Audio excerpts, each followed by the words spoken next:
Study for you में एक बार फिर से आप सभी का स्वागत है। इससे पहले वाले वीडियो लेक्चर में हम नाउन नंबर के बारे में बात कर चुके हैं और साथ ही हमने नाउन नंबर को अच्छे से डिस्कस भी कर लिया है।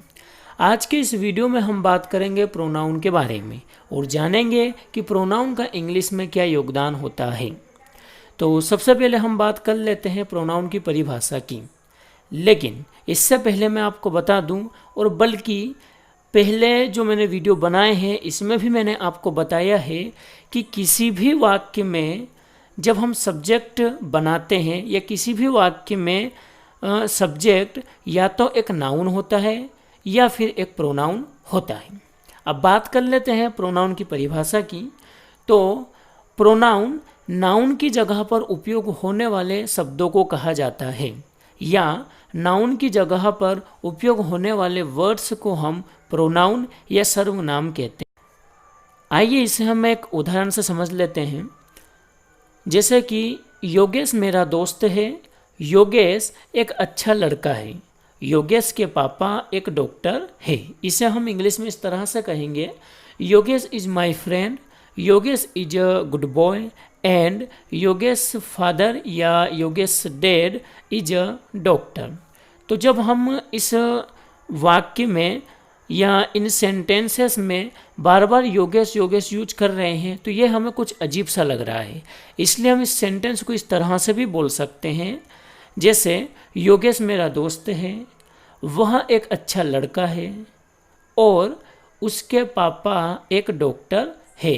इसे हम इंग्लिश में इस तरह से कह सकते हैं, Yogesh is my friend and he is a good boy and his father is a doctor.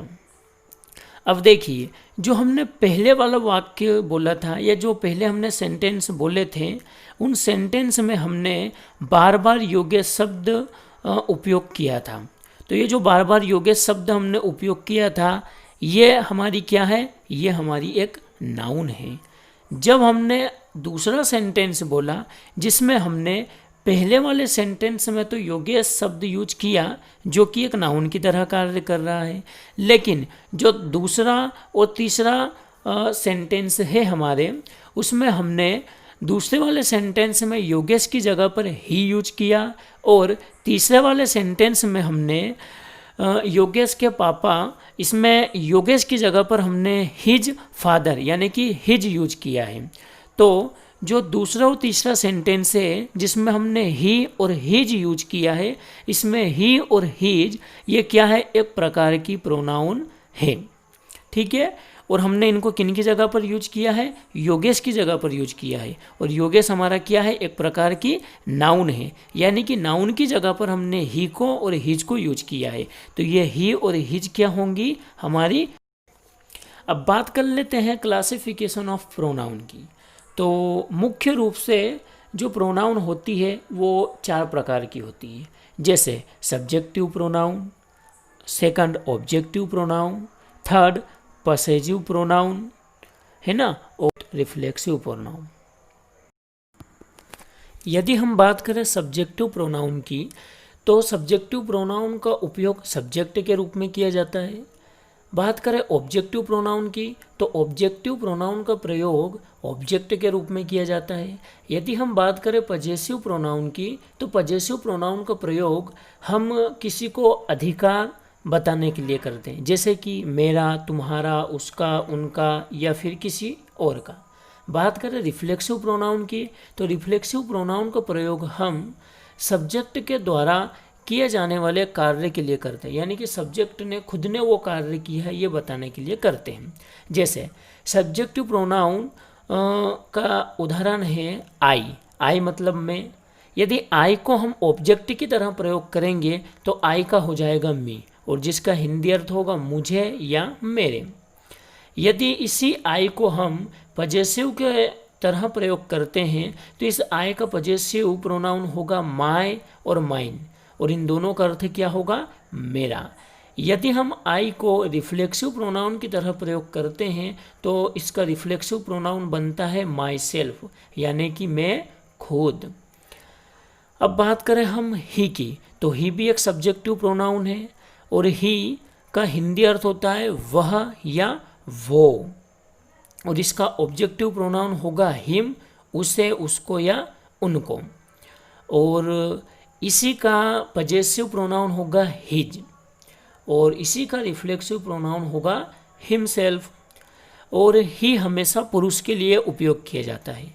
यदि हम बात करें सी की, तो सी एक सब्जेक्टिव प्रोनाउन है। इसका ऑब्जेक्टिव प्रोनाउन होगा हर, यानी कि उसे, उसको, उनको, एक स्त्री के लिए।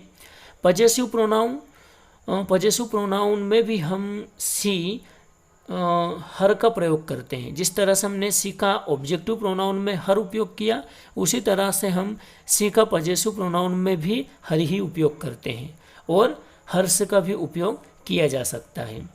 और बात करें रिफ्लेक्सिव की, तो सी का रिफ्लेक्सिव प्रोनाउन होता है हर सेल्फ।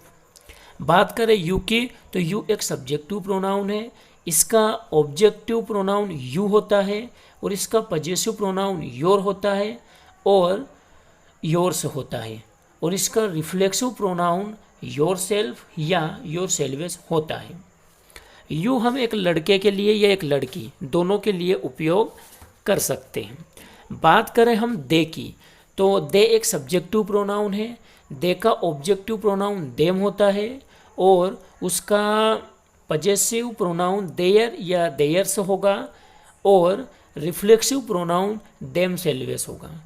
इसी तरह से वी एक सब्जेक्टिव प्रोनाउन है, जिसका अर्थ होता है हम, और इसका ऑब्जेक्टिव प्रोनाउन अस है, और इसका पजेसिव प्रोनाउन अवर या अवर्स है, जिसका अर्थ होगा हमारा, और रिफ्लेक्सिव प्रोनाउन अवर सेल्वेस है, जिसका अर्थ होगा हम खुद।